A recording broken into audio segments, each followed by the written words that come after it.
History, as we often encounter it, can feel like a well-trodden path, a collection of grand narratives and monumental events, repeated until they become immutable truths. We learn about empires rising and falling, revolutions igniting and scientific breakthroughs transforming the world. But what if I told you that the vast tapestry of human history holds countless threads, vibrant and vital, that have been pulled from the common view, forgotten, or simply overlooked?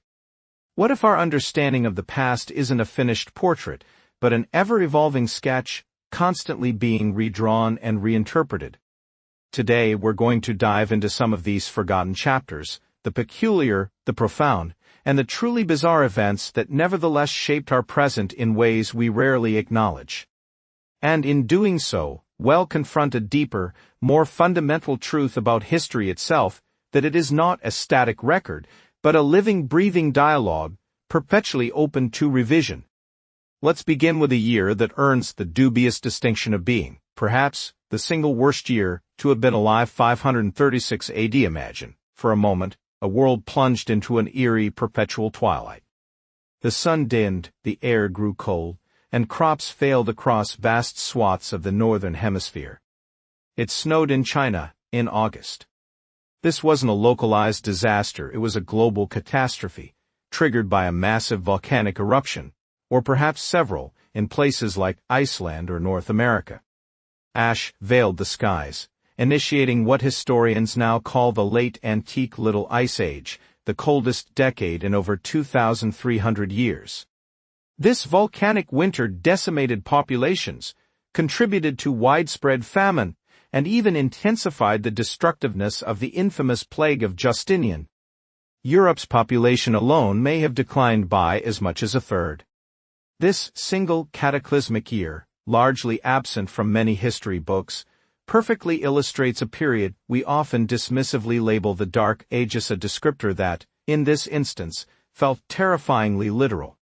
It was a time when the very light of the world seemed to dim, altering the course of civilizations without ever entering our popular consciousness.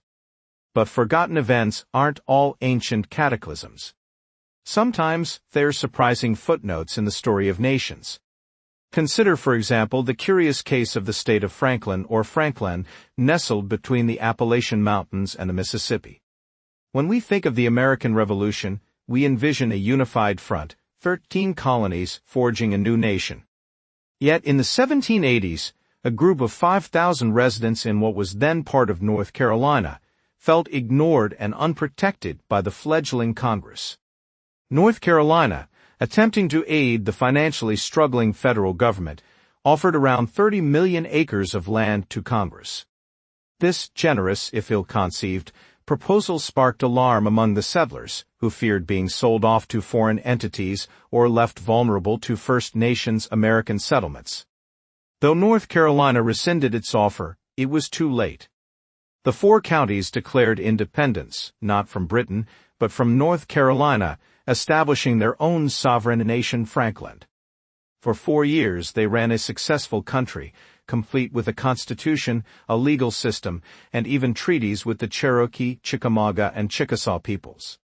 Its most famous resident, none other than the legendary frontiersman David Davy Crockett, born in Greene County, Franklin.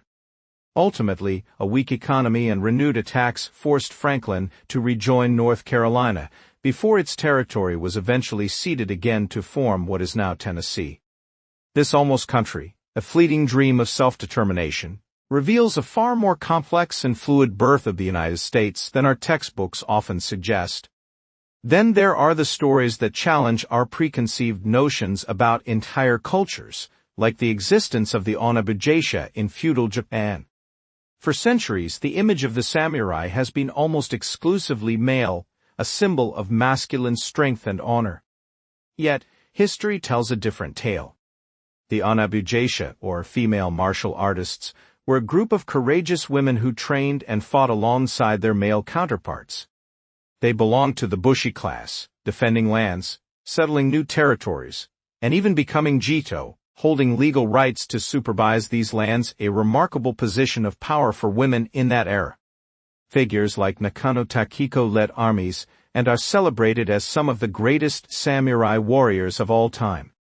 Their story reminds us that societal roles are not immutable, and that agency and power, even when later diminished by philosophies like Neo-Confucianism during the Edo period, can emerge in unexpected forms. It forces us to revise our mental image of an entire historical era. And what about events that, while not as grand as volcanic winters or nation-building, profoundly altered our modern world in unexpected ways? Take the onion debacle of the mid-1950s. Onions, the humble vegetable, became the most traded commodity on the Chicago Mercantile Exchange. Two men, Sam Siegel and Vincent Kasuga, orchestrated a brilliant if nefarious scheme. They bought up mountains of onions and onion futures, eventually controlling an astonishing 98% of all Chicago's onions, around 30 million pounds of the pungent vegetable. Then they began short-selling futures, betting on a price drop they themselves would cause. They flooded the market with their enormous no-spoiling stock, even cleaning and repackaging old onions to make them look new, signaling a false abundance. The result? Onion prices plummeted to a mere 10 cents a bag, bankrupting countless farmers, while Siegel and Kasuga made millions. This manipulation was so egregious that, even today, almost 70 years later, onion futures are the only banned trading commodity in the United States, and cornering entire markets as they did is illegal. A single commodity, a handful of men, and a forgotten scandal literally rewrote the rules of financial markets. The sheer volume of these forgotten or lesser-known events is staggering, each one a testament to the unexpected twists and turns of human experience. There's the dancing plague of 1518, where hundreds in Strasbourg, France, were gripped by an uncontrollable urge to dance, some to their deaths, for reasons still unknown. Or the Great Emu War of 1932 in Australia, a peculiar military campaign where soldiers armed with machine guns faced off against an army of emus, only for the birds to emerge victorious. Boston's Great Molasses Flood of 1919 saw a massive wave of sticky, sweet syrup unleash destruction and claimed 21 lives after a storage tank ruptured. The Radium Girls, factory workers in the 1920s and 30s, who bravely fought for workers' rights after being poisoned by glow-in-the-dark paint, fundamentally reshaped labor laws. We could talk about the Anglo-Zanzibar War, the shortest recorded conflict in history, lasting only 38 minutes in 1896, or the Icelandic women's strike of 1975, a powerful collective action that led to the election of the world's first female president. These aren't just quirky anecdotes, they are crucial threads in the fabric of our shared past, each with a story to tell and a lesson to impart. But why do some events fade while others endure? And what does it mean for our understanding of history when these stories are unearthed? This brings us to a crucial concept: historical revisionism. Now, before you jump to conclusions, let's be clear. Historical revisionism is not historical negationism. It is not about denying genuine historical events like the Holocaust or slavery. Instead, legitimate historical revisionism is a common, necessary, and usually uncontroversial process through which our understanding of the past is continually refined and made more accurate. Think of it this way: what we call the past is what happened. It's gone, unrepeatable. What we call history is what people make of that past based on surviving evidence. And that evidence is rarely complete. Historians are influenced by their own times, their own questions, and the tools available to them. New discoveries constantly emerge. Previously unknown documents are released, like the Ultra Archives in the 1970s, which forced a re-evaluation of World War II tactics and the history of the electronic computer. New languages become accessible, or advanced scientific techniques like DNA analysis, carbon dating, or the study of ice cores provide new data. These new facts, or simply new perspectives on old facts, necessitate a reinterpretation. Consider how our understanding of the Dark Ages has shifted. Once seen as a void of culture and law, new archaeological evidence, and the analysis of non-Latin texts like Welsh, Gaelic, and Norse sagas have shown it to be a period of vibrant, if decentralized, activity. The term dark itself, once implying intellectual stagnation, now largely refers to a scarcity of source texts in mainland Europe.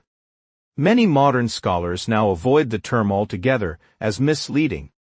Another powerful example is the reevaluation of the European colonization of the Americas. Older textbooks frequently used terms like discovery, centering the narrative on Christopher Columbus.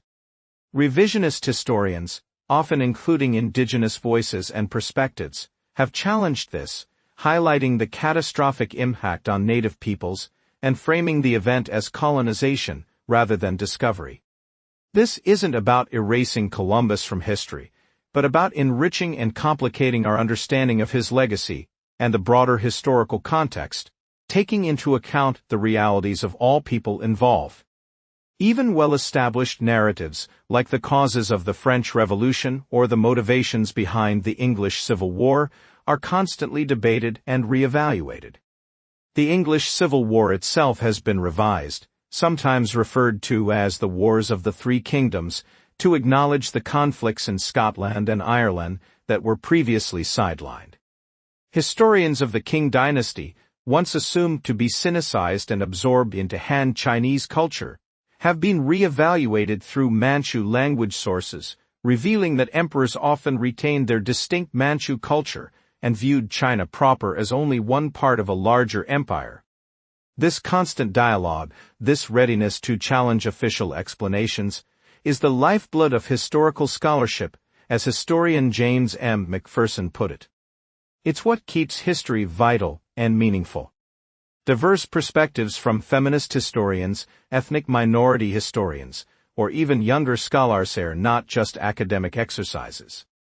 They are crucial for challenging the status quo, ensuring a more comprehensive, nuanced, and truthful account of the past.